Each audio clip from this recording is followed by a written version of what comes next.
And now for more on how the midterm elections are shaping up, as well as how those allegations against Supreme Court nominee Brett Kavanaugh are impacting Republicans, it is Politics Monday time. We're joined by Tamara Keith of NPR and Amy Walter of the Cook Political Report. So, Amy, let's start with this Minnesota congressional race, but use it as a way to look at what's going on out there. That's right. On the campaign trail. How much, let's talk about health care to begin with, because it's an issue here. How much is that coming up in these conversations? Democrats have been talking about health care on the campaign trail now really since the 2018 campaign started. It's the overwhelming number of ads that Democrats are running are about health care. This is especially true even in the Senate races in red states like Montana or West Virginia, where Democrats are talking and specifically about pre-existing conditions. They are running against, in some cases, attorneys general who are signed on to the lawsuit that wants to overturn Obamacare.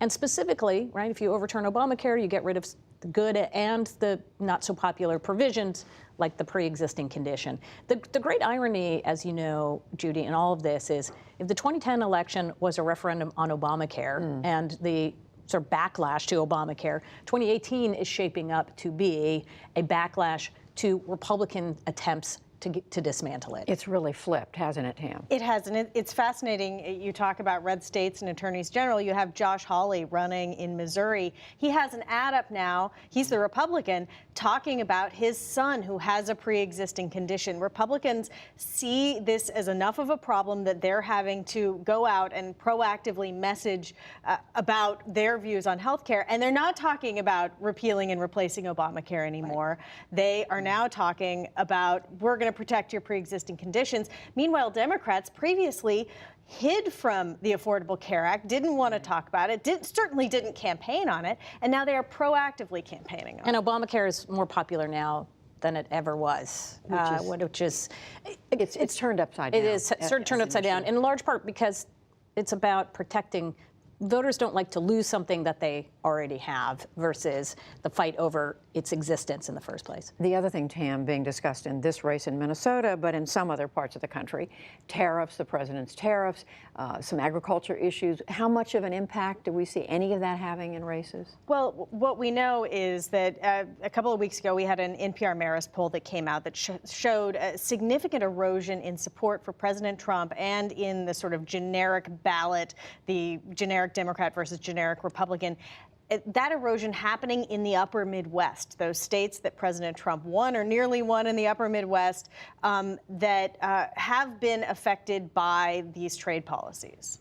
So at this point, Amy, we're seeing there may be some effect. It may be the effect of, voters saying, this isn't really what I necessarily bargained for when I was supporting the president. What I had heard from groups that I spoke with who are involved in the ag industry, at least this was a couple of months ago, the feeling that, look, I don't really love these tariffs. They're definitely hurting my bottom line, but I still trust the president. He's going to do the right thing eventually. The question is, how long is their patience? How long of a rope do they give the president on this before they say, you know what, it doesn't look like we're getting any better deal. It doesn't look like the thing with China is getting fixed.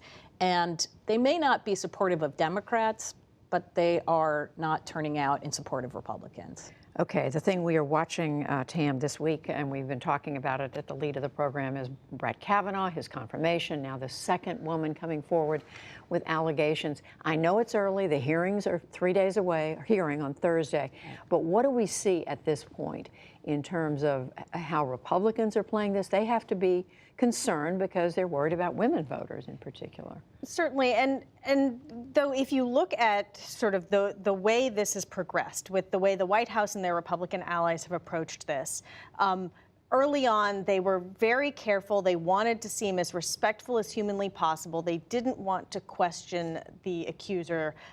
And now they have gotten to a point, the president has tweeted a few things, and sort of the proactive White House messaging is, this is a left-wing smear campaign.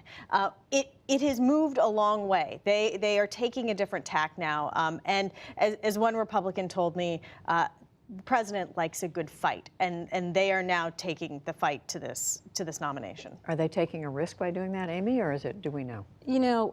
reached out to some of my campaign strategist sources today, and they had the same impression that I did too, which is it's really hard to know where this thing goes. Sometimes in politics, it's okay to say, I just don't know where this is going to go, especially if there is a hearing.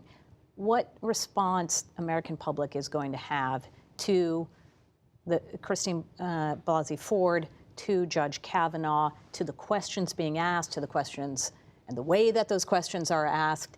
And so I think it is worth waiting maybe a little bit to know how this plays. Sure. I do think the problem that Republicans have with women is about as intense and as, the gulf, the gender gap is as big as we've ever seen, even before we had these hearings. So I don't know that Republicans are going to be able to repair that or make it any worse with these hearings. I think the bigger question is what it does in terms of the intensity and the issues that the candidates want to be talking about going into the midterm elections. Well, I know initially when the second round of allegations came out, there was quick speculation that maybe his nomination was going to go down, but they are doubling down right now, Tam, the White House, and Brett Kavanaugh himself. They're saying we are going to fight, as you just said. But I would say that history tells us that they're all in until they're not all in.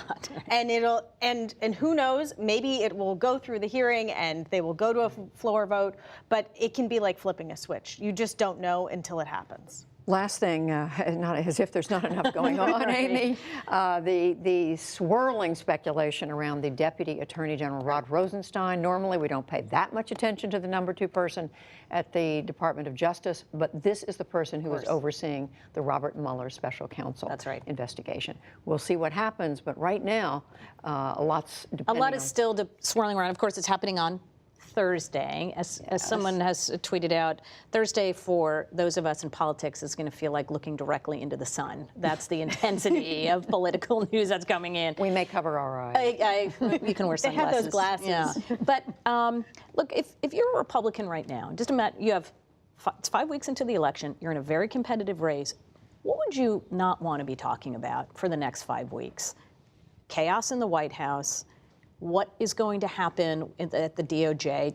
Do voters trust that the president's going to be handling this appropriately? Shouldn't Congress be passing something to protect Mueller? Mueller is still more trusted in handling this issue than the issue of the Russia investigation than the president. And the intensity level, this is a Pew poll that just came out today, shows while Republicans are very supportive of the president, they're not as intensely supportive of the president on this issue as Democrats are intensely not supportive of the president on this. 20 seconds. There was a Kaiser Family Foundation poll from a little bit ago that showed that for Democratic voters at least, health care is their number 1 issue, but so is corruption in Washington, which is sort of a stand-in for concerns about how President Trump is handling these things. We may have something to chew on later this week. Tamara Keith, Amy Walter, thank you both. Welcome. You're welcome.